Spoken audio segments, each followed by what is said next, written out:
Bismillah ar-Rahman ar-Rahim, Allahumma salli ala Muhammad wa alihi tayyibin at-tahirin al-ma'sumin. En el nombre de Dios, el clementísimo, el misericordiosísimo, la bendición y la paz sean con el profeta y su descendencia purificada. Con respecto al conocimiento de Dios estrictamente racional, sin ningún tipo de apoyo en los sentidos, los filósofos y los teólogos sostienen que el hombre racionalmente se da cuenta, digamos, de la necesidad de un ser que sea quien otorgue el ser, quien dé el ser a la existencia, porque la existencia visible del universo y demás está compuesta por fenómenos o por entidades o por seres que permanentemente, digamos, cambian, permanentemente nacen, mueren, dejan de ser, etc. No son estables, no son eternos,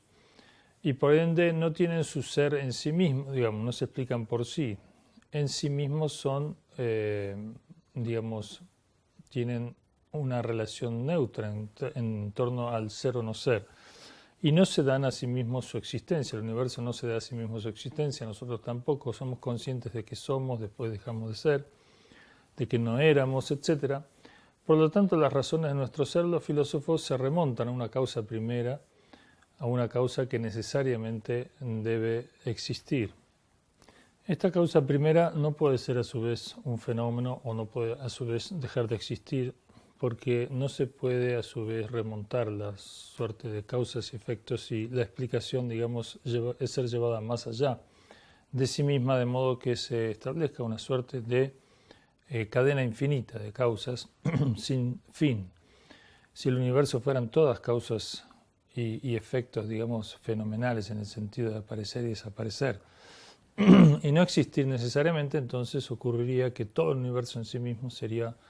necesitado, pobre del ser, porque no se explicaría su ser por sí mismo, ya que sería y dejaría de ser. Por lo tanto, los filósofos han sostenido la necesidad de un ser que no tenga a su vez causa, que sea causa de todo, y que como tal sea autosuficiente y sea perfecto y sea absoluto, y que es lo que le otorga el ser a lo demás que no lo tiene por sí, lo tiene que tener por algo, algo que no tiene capacidad de dar, digamos, de darse a sí mismo el ser, no lo puede dar a los demás. Pero este ser primero, este ser autosuficiente, del cual los filósofos van a hablar, y van a hacer grandes tratados y demás a lo largo de la historia, de la metafísica, de la filosofía, y también los teólogos van a dar cuenta de este ser absoluto necesario y van a empezar a describir cómo necesariamente es desde el punto de vista racional. Este ser absoluto, autosuficiente, que no necesita de nada, necesariamente debe tener una serie de características o atributos. Uno de ellos es la unicidad, es decir, Dios no puede ser compuesto, no puede estar compuesto de partes, porque si fuera así necesitaría de sus partes. Es uno absoluto, y por eso es representado en el Islam, por ejemplo, en la Biblia, dice, en el libro de Génesis, dice de que Dios no tiene socios, es uno, es el que es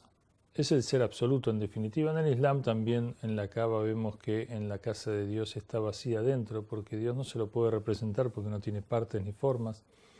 etc. Tanto la teología, la religión como la filosofía dan cuenta de este ser absoluto y universal, que lo abarca todo, que es infinito, que no hay nada después de él, que no hay nada más allá de él,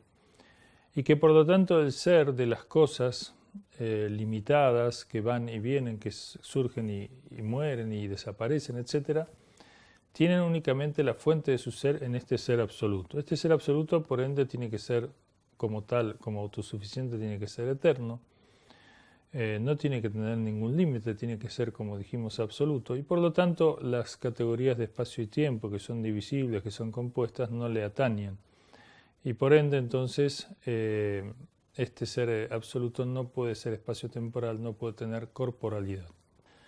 Si no puede tener espacio y tiempo, si no puede tener corporalidad, entonces todas las, digamos, presentaciones, todas las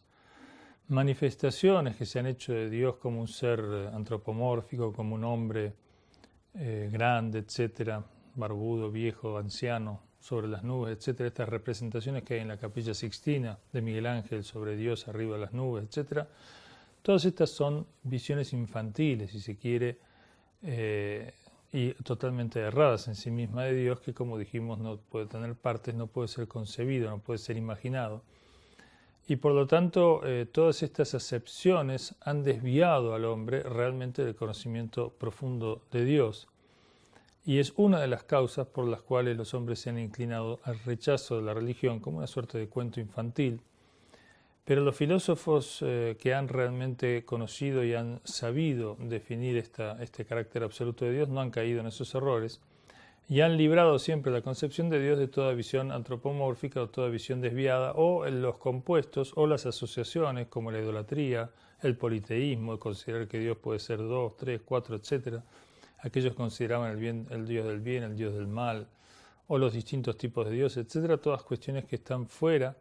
de la visión de Dios como ser absoluto, único, eterno y sin límites, como lo definen teólogos y filósofos musulmanes en perfecta comprensión, y algunos otros cristianos y judíos también a lo largo de la historia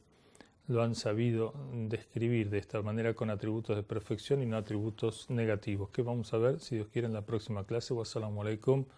wa rahmatullahi wa barakatuh.